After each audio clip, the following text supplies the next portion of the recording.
Alright, so we're in the fourth week of the GPC thing. My opponent here was a Merc. This is a post commentary, which I don't usually like doing, but I don't. I only really like. I like doing I like doing the live commentaries just because I can get more kind of energetic. I can get kind of more into it. I can have a bit more fun. But I don't like uploading it if it's not kind of if I wouldn't enjoy watching it. So I didn't upload this one because well, as you can tell, I did lose. If you were in the game, you most likely saw that. But like my commentary wouldn't be very entertaining to listen to. It's just like I don't think I was specifically angry or being mean or belligerent, but I mean I wasn't very entertaining to listen to. I suppose is kind of the way to say it. So wanted to do a post commentary, kind of go over my uh, the method to my madness for the plays that I made. I stand by a lot of the plays I made. I did make quite a few bad plays, I suppose, but I think a lot of the bad plays were kind of as a result of me getting kind of flustered. I guess I'll go into all that stuff, but as you know, or as I said in my previous thing, this week and the next 2 weeks, I really don't have time to be team building, and I really don't have time to be spending too much on GPC, on Pokemon in general. In all honesty, just because I have exams coming up. Honestly, I probably spent too much time team building on this battle anyway, to be honest with you, and I didn't spend really that much time. Like how I team built was I looked at Murks' team. I'm like, what's good against my team? I don't know. So like I'm making it seem as if kind of I did, very half-assed. Like I don't know, I did a decent enough job for prep, but it wasn't anywhere near the prep that I put into a lot of my previous weeks. But anyway, this week I made like 3 teams that I expected Merc to kind of bring, and then I made like 3 or 4 teams that I thought looked like they'd be good for me to bring, and then I just passed the teams off to people. I'm like, yo, battle me with this. I practiced like that, and the problem with that is if you get the teams wrong, then you get into kind of a rhythm of making the same plays over and over and over, and that's good if your opponent brings that exact team. That's nice if your opponent brings the same team that you expected with the same sets. Then yeah, sure, make the same plays as long as and then it may work out for you. But however, if your opponent does not bring what you expect, if your opponent brings kind of different stuff, then that doesn't really work. I kind of want to give an example. This might be a bit of a long video, but I do kind of want to touch on a lot of points, kind of. Let's say for a second, I make a team, I pass it to my friend, and it's like Amoonguss, Tyranitar, Bishop,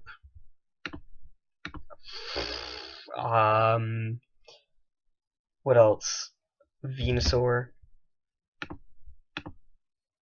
Weavile,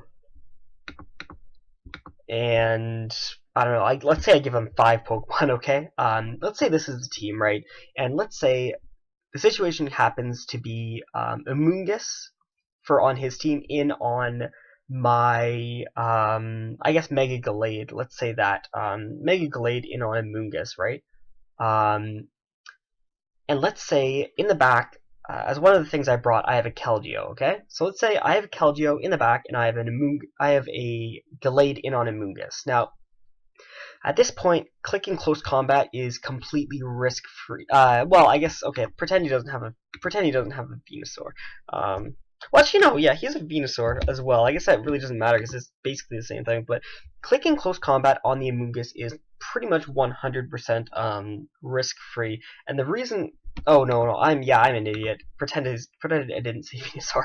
Yeah, I'm an idiot. Okay, so clicking close combat on a team like this is pretty much 100% risk-free because this is the only thing that that doesn't, first of all, get walled, but second of all, the only thing that can actually potentially take on Keldeo. So it's even if you're 99.999% sure that I am going to make the play by going close combat, you're not going to keep your Amoonguss in because that 0.000001% chance of me going for Zen Headbutt is not worth losing the game over. You might as well just sack something, right? So let's say I play this, matchup like 100 times. I didn't practice 100 times, but let's say I, do this matchup 100 times. I'm gonna get into a rhythm of every time Mungus is in on Glade, I click close combat, right? Now let's say the actual battle happens, and the actual team looks something a little more like Jellicent, Venusaur. This one has Venusaur. Jellicent, Venusaur, Lottie, other Lottie, and I don't know, Tangrowth, something like that. Let's say this is the actual team, right? Then clicking close combat on the Amoonguss is no longer the play to make, because he has so many checks to Keldeo that he doesn't, like, the risk versus reward for predicting Zen Headbutt for predicting close combat is a lot different, right? So that's just something to mention, that that's why that's one of the reasons why my prep this week was kind of bad. Was I had a lot of moves that I kind of got into a rhythm of making, but of course there are a few that I do believe that I made the right play. There are a few, like I said, that I'm gonna be standing by. But all right, so I'm actually redoing this part of the recording, because I actually ended up having it 30 minutes long, and I'm like, you know what, that's actually probably a bit too long to upload. So hopefully I'm gonna be cutting it down with this recording. I might include a few parts of that recording, just kind of as snippets, because I think I covered a few really interesting points that I wanted to bring up. But anyway, here's the team. I'm going to lead off with Sableye, because it's a pretty good lead against the majority of his team. It does a decent amount pretty much against the majority of his team. I'm going to Calm Mind first turn right here. Not because I'm going for game. I really hate it when people Calm Mind first turn. It really annoys me. Like, it really gets under my skin. It's a huge pet peeve of mine. Like, I hate when people set up turn one. Like, people who lead with Cloyster, Focus Sash Cloyster, and Shell Smash turn 1. People who lead with like Azu and click Belly Drum turn 1 and then die to an attack. People who just lead with their setup sweeper, win condition, like, oh yo, this beats his team? Let me just lead with it and click setup moves. That really gets under my skin. I hate when that happens. So I want to stress that I'm not clicking Calm Mind here because I'm going for game. I'm clicking Calm Mind here because I want to judge for damage with the Thunderous. If he's Life Orb Thunderbolt, that should come very close to 2 at killing me, depending on the rolls. So I do want to get one Calm Mind up just to kind of take it on just a little bit better, judge for damage, judge for, what kind of he has. If he's Nasty Plot, he's not going to Nasty Plot turn 1. That's not going to happen, especially because I have the Whimsicott. If he's T-Wave, he's not going to T-Wave turn 1. Yeah, so that's basically my idea anyway. So I do click Calm Mind, because, I'm going for game right now. I got Shadow Ball, he's got immunity, screw that. But the play right here, as he brings Audino in, was to stay in and go for a Wisp, because I lost very little from making that play, because, he doesn't really, Mega Audino is not really going to do very much. Mega Audino is kind of weak, in all honesty, and it's really bad against my team. I really don't know why he brought it. I didn't watch his team builder, but I have no idea why he brought Audino. I guess it beats Sableye, but, Azumarill is better in, every respect other than Audino switches in on Will-O-Wisp. So I guess, I don't know. I guess that's his theory. Because it loses to it actually loses to 5 out of my 6 mons that I brought. But anyway, my play, and the play that I should have made, and the right play, was just stay and click Wisp, and I actually considered it, but I think I got greedy. I think the reason I went out into this was into Quillfish was I got greedy. In all honesty, we all get those moments where you click Stealth Rocks and then you have your Garchomp out and you click Stealth Rocks and then you die to Ice Beam. We all have those moments. So this was a bit of a greedy play on my part, but because I have the Whimsicott, I found that play kind of justified, because if he did make the double, I did kind of have a switch in. But he does go straight for the T-bolt right here. It does a sizable chunk, but we can tell from damage and stuff that he's not life orb, obviously, because he didn't take that recoil. I show leftovers right here. Maybe because he saw leftovers, he's like, "Yo, leftovers. I bet that's the sub-seed set. Yo, this isn't a threat." But anyways, I do show leftovers, and if you look at my team, Thunderous actually destroys this team. Yeah, the team I brought is a lot more offensive than I like bringing, but like his team has so many wall breakers that I didn't think bringing my standard my standard kind of bulky offense would really work against his team, just because he has so many wall breakers. So yeah, for that reason, my team is really offensive. My offensive mons do really good against his offensive mons, but his offensive mons do really good against my mons as well. So it's kind of a thing that we each kind of had to deal with right here. But if you look at Thunderous, like I said, my resist to Thunderous right here is Whimsicott, and it's only Whimsicott. But the other kind of thing that I want to mention is if I got damage on this, kind of Durant would be in a lot better of a situation. Not only that, but he'd have one less mon to be outspeeding things like Drapion, things like Blaziken. So not only that, this thing is really, really useful for his team. This thing is like really, really good for this team. This thing actually, this thing can technically win. This thing pretty much wins. Like, this thing is so good against my team. And because of that, I'm assuming he doesn't want to be put in like Durant Ironhead range, right? Because that's kind of an important benchmark to be able to not die to, right?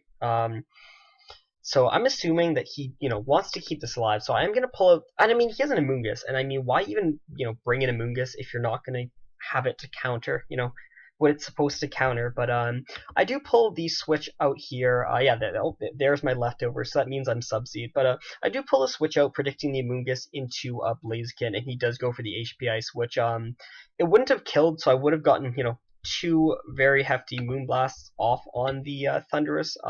So very big shame that I didn't do that. Now, at this point, I get really, really flustered because, I made a play, it didn't work out for me.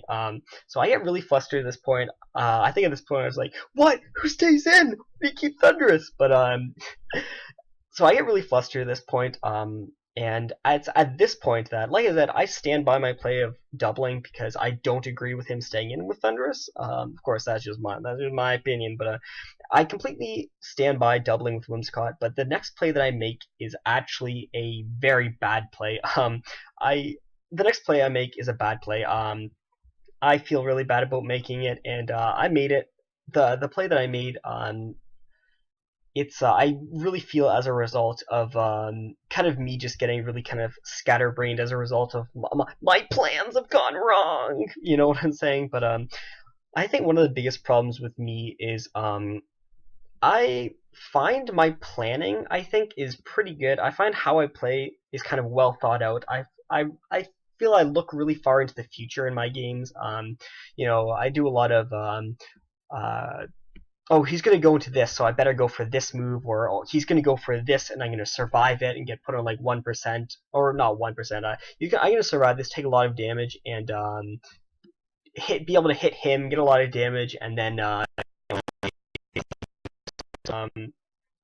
or things like that, or things like, oh, he's going to predict me to go for this. I do a lot of kind of like looking into the future, looking into how to put things in range of things to sweep. A lot of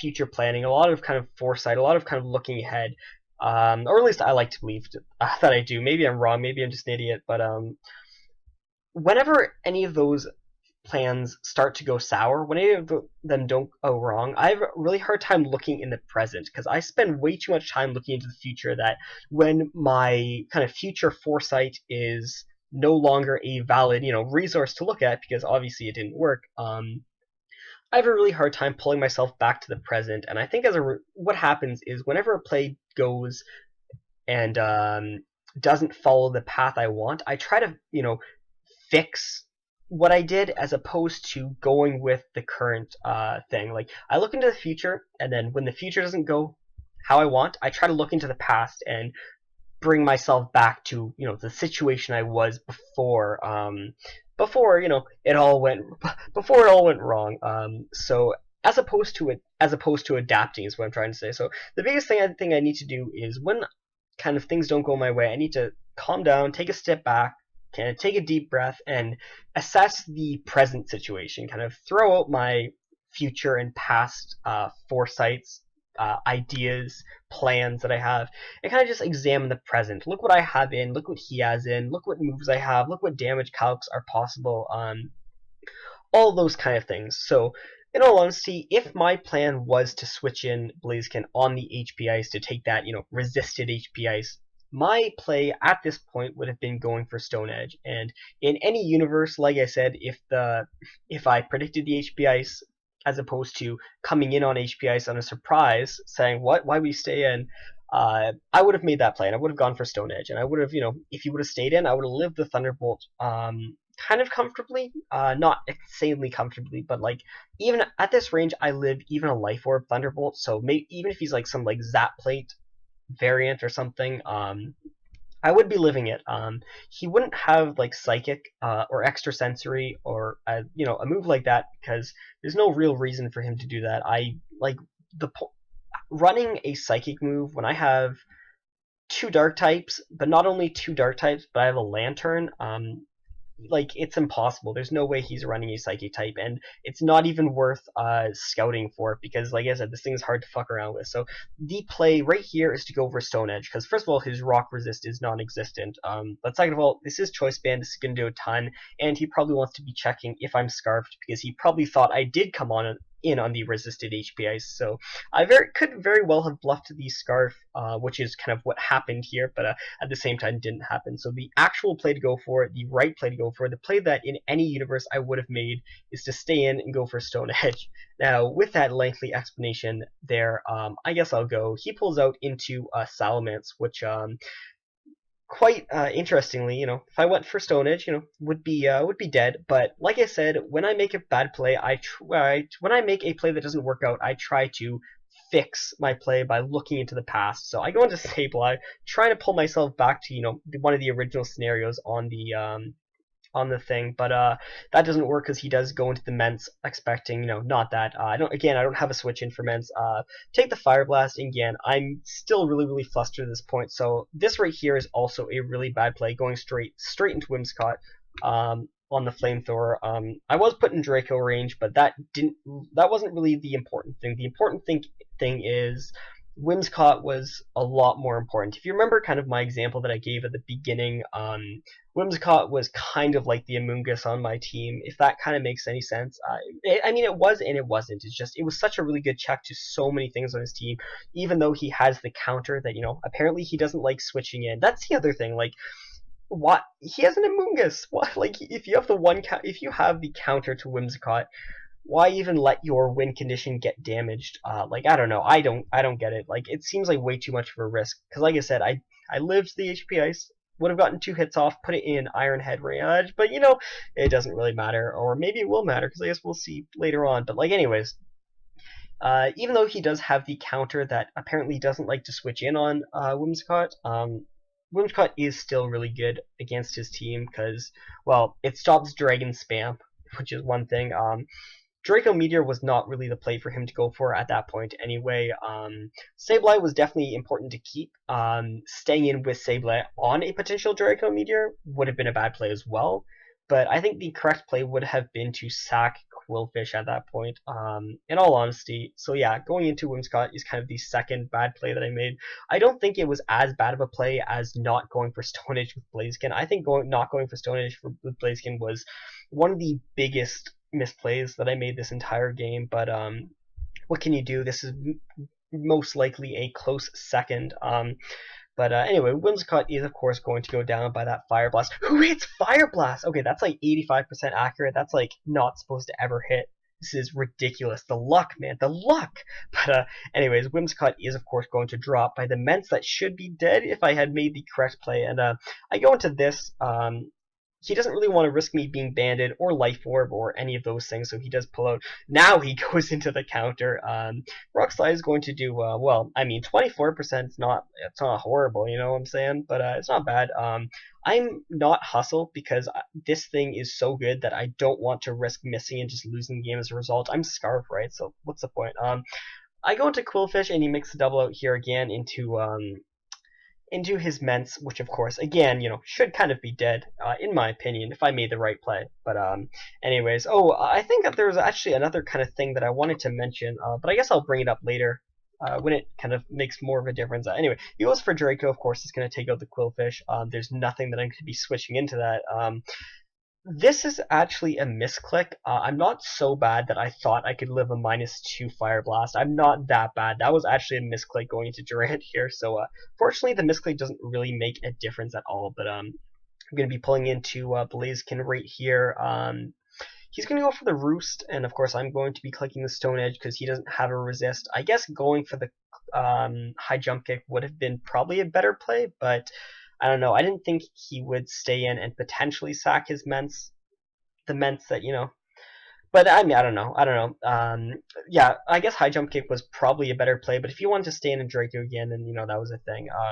So he is getting low. You notice he's at 24%, so if I hit that Will-O-Wisp that I missed earlier with Sableye, this would actually be dead a second time. But I get the flinch, which, in theory makes up for it, but I don't really think it makes up for it. I don't know, what can you do? I do get the flinch, so at the very least it keeps me from getting completely 6-0'd at this point, so that's kind of nice. He's at 24%. Apparently he doesn't mind, I guess he doesn't mind things getting damaged, but at the very least he's not going to just sack something off. So kind of another misplay that I made. He wasn't going to stay in.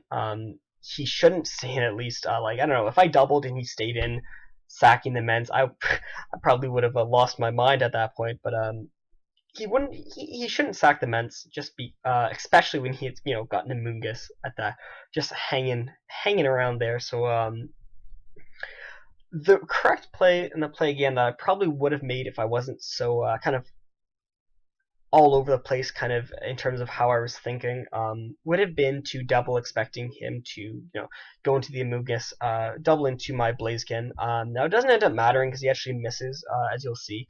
But like I said, I really should have predicted the Ments to switch, but I'm pretty sure at that point I was like, well, he just stayed in with Thunderous, so it's probably just gonna stay in and suck his Ments anyway. Because yeah, I was getting pretty salty around that point. I don't think I was being mean or rude to my opponent, but I do still get pretty salty and pretty angry. Usually at the game, usually just at kind of how things are going. I don't usually like to get angry at my opponent. I disagree with my opponents all the time, but I don't like to get angry at them. But anyways, I don't make the play that I feel like I would have made otherwise. But I do just go for the rock slide, as he brings this thingy in, which is always okay. But like I said, me not making that play turns out to not really matter anyway, because he misses the stun spore. Now the stun spore miss is hacks, and me not making the play is not hacks. It's just me not making a play, so that's not really comparable. But what can you do anyways? Now, one more thing I want to mention, okay? This is the other play that I completely disagree with. The first play I completely disagree with was him letting me get a ton of damage off on Thunderous, and I completely disagree with that. He made quite a lot of good plays though, so it's not it's not that he won just because I kept expecting him to make plays, and he kept damaging my stuff from that. That has nothing to do with why. Well, not nothing. That's not really. I can't just say, oh, that's why he won. Because that's not really fair to say. But because he made quite a lot of really good plays, quite a lot of really good doubles. But anyways, first thing I completely disagree with is the Thunderous play, and the second play I completely disagree with is this play right here. Because if you look at his team, and then you look at my team, then you look at his team, and then yeah, look at my team actually. Yeah, that's a good idea. and then look right back at his team. Tell me where the Durant counter is. I'm really looking for it. I'm trying to find it. It might be hidden. Oh, okay. Wait, no. Never mind. So the Durant counter, the Durant switch in is this thing right here. So that's always good. Now if you look over here, he's got a Mence, which I believe is at 20%. Yeah, it is at 20%. He's got a 20% Mence, which it should be dead if that Will-O-Wisp hit. So he's got a 20% Mence. He's got an Adino. Now, if my memory serves me correctly, when you click Mega Evolve on this Pokemon, it becomes a fairy. And like, if my type charts are correct, fairy's weak to like steel or something. So that's the thing. Tyrantrum, of course, is weak to steel as well. Not only that, but Sneasel. Again, I'm not completely up to date with all these new age type charts, but I'm pretty sure Ice is weak to steel. I'm pretty sure about that, but I am completely sure that Ice is weak to not Ice, sorry, Dark is weak to Bug. So all of these Pokemon get destroyed by Durant. Plus the fact that with a little bit of damage on Thundurus, as a matter of fact, with a Shadow Ball's worth of damage on Thundurus, this dies to Rock Slide. So look at all these Pokemon. Look at what's useful against me, right? Amoonguss, because that's the Durant counter. These three Pokemon because they win. Now look at what's not useful. Audino. This thing is completely useless against my team. Look at what else is not useful. Sneasel. Sneasel is so redundant, and at this point, Sneasel does nothing. Like, what's he gonna do? Go for an Icicle Crash on my Blaziken? What's he gonna do? Go for Ice Shard on my Durant? Put me in range of all the moves that I was still put in range of. What's he gonna do? Go for a attack that I live on Drapion? What's he gonna do? Let me recover with Sableye? These two Pokemon are completely useless. This Pokemon is at 20%. This Pokemon should be really low, but yeah, let's ignore that for now. This Pokemon I think is kind of redundant. Well, no, this is at 20%, so yeah, this also is kind of important as well. But so look at all these Pokemon. And all these Pokemon get destroyed by Durant. All 5 of them get destroyed by Durant. Now, Amoonguss does not get destroyed by Durant. That's kind of an important thing to point out. Amoonguss does not get destroyed by Durant. So, in theory, he, doesn't sack his Durant counter, right? Right? Maybe?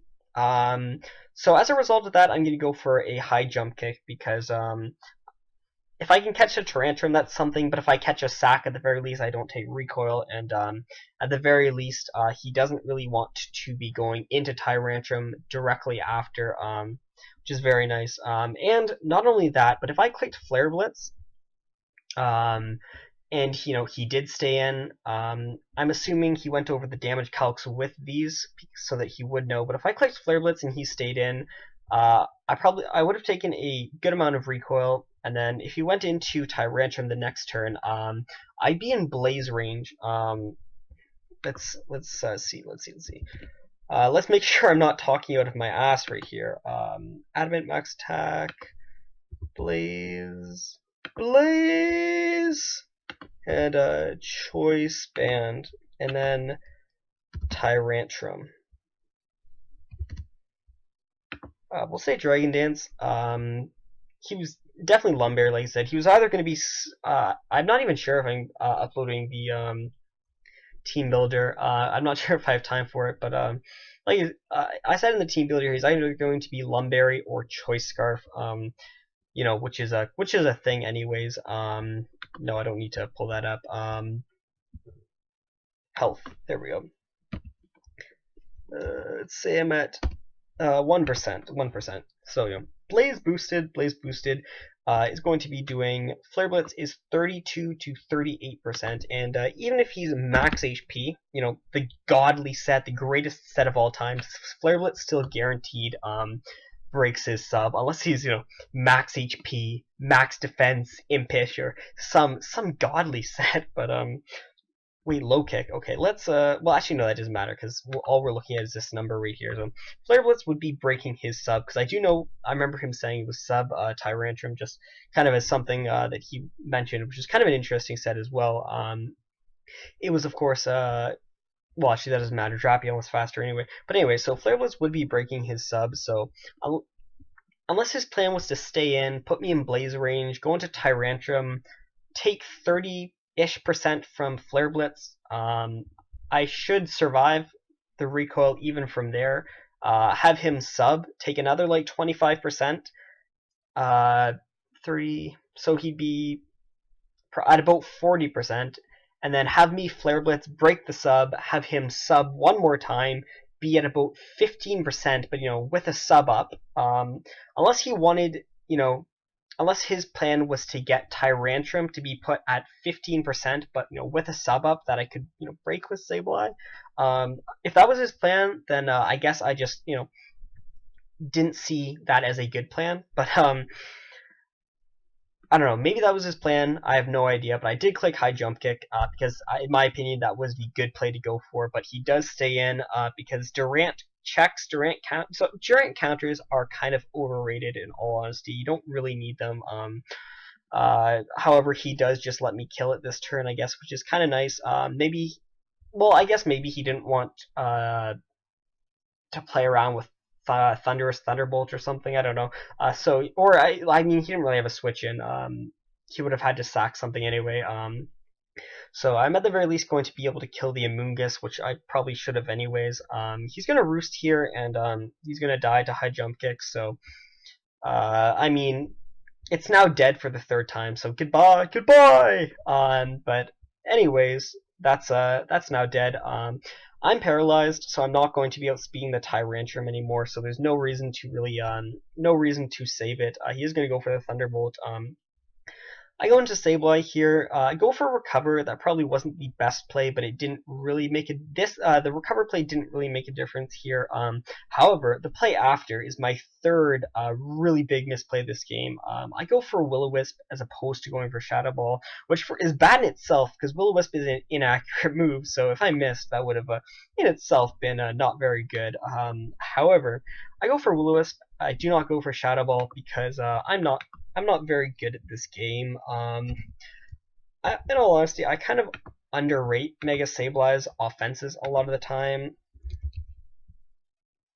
But Shadow Ball would, unless I've done my math wrong, Shadow Ball would have put him in range of the attack that you see following right here. So, bit of a bad play that I make right here. Yeah, not going for the Shadow Ball. So yeah, that was quite unfortunate.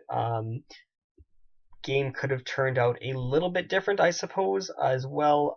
There's so many things that could have turned out different if I had played a lot differently. But as you see, Rock Slide puts him on 9%. So in theory, Thunders would have been dead if I didn't Will-O-Wisp, if I went for Shadow Ball. But yeah, he's gonna just be able to finish me off at that point anyway. But basically, what I'm saying is, I would have rock slided, and then depending on what he goes into, I would have had a decent enough chance, I suppose, to win just with Drapion, just because if I went into Tyrantrum, I'm pretty sure that Rock Slide plus Earthquake is able to take out Tyrantrum. I am max attack adamant on Drapion, and I am faster than it.